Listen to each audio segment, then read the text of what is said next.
Kita awali informasi pertama, Saudara. Ahmadi, mantan Bupati Bener Meriah bersama dua orang lainnya, kini telah ditetapkan sebagai tersangka dalam kasus penjualan kulit harimau. Sebelumnya, Ahmadi bersama dengan satu tersangka lain berinisial S berhasil ditangkap oleh tim Gapkum dan Polda Aceh saat ingin melakukan transaksi penjualan kulit harimau di SPBU Bener Meriah pada Selasa 24 Mei 2022 lalu.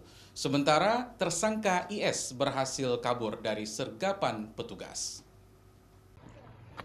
Ahmadi dan S berhasil ditangkap petugas pada Selasa 24 lalu di kawasan SPBU Bener Meriah saat ingin melakukan transaksi jual beli kulit harimau. Ahmadi berhasil ditangkap bersama barang bukti satu kulit harimau beserta tulang belulang setelah petugas menyamar sebagai pembeli dan menyepakati lokasi transaksi di SPBU Bener Meriah.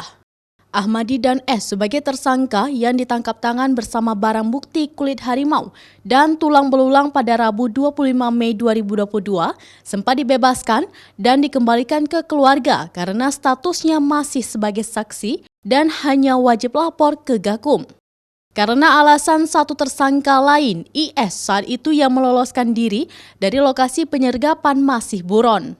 Ketiga pelaku penjual kulit harimau ini yaitu Ahmadi, mantan bupati, dan dua orang lainnya warga Kabupaten Bener Meriah ditetapkan sebagai tersangka pada Sabtu 30 Mei 2022 setelah dilakukan gelar perkara di Direktorat Reserse Kriminal Khusus sehingga tersangka saat ini sudah ditahan di Mapolda Aceh untuk dilakukan penyelidikan lebih lanjut. Memang salah satu tersangka ini adalah X, ya, adalah mantan dari salah satu bupati di Kabupaten Aceh.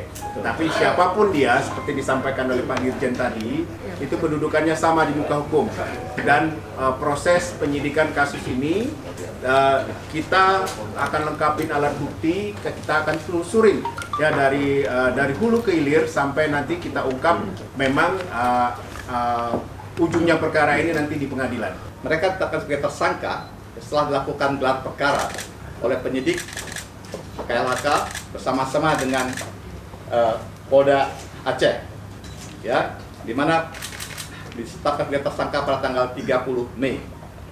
Di sini di hadapan kita ini ada barang-barang buktinya, ada satu lembar kulit harimau Sumatera, tulang belulang, ya, tanpa gigi taring, dan serta juga ada kunci mobil, HP.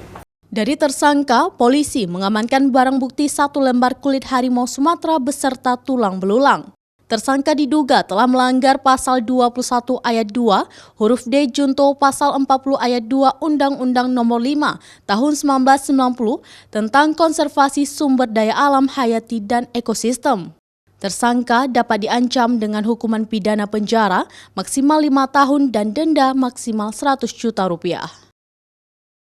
Raja Umar, Kompas TV, Banda Aceh.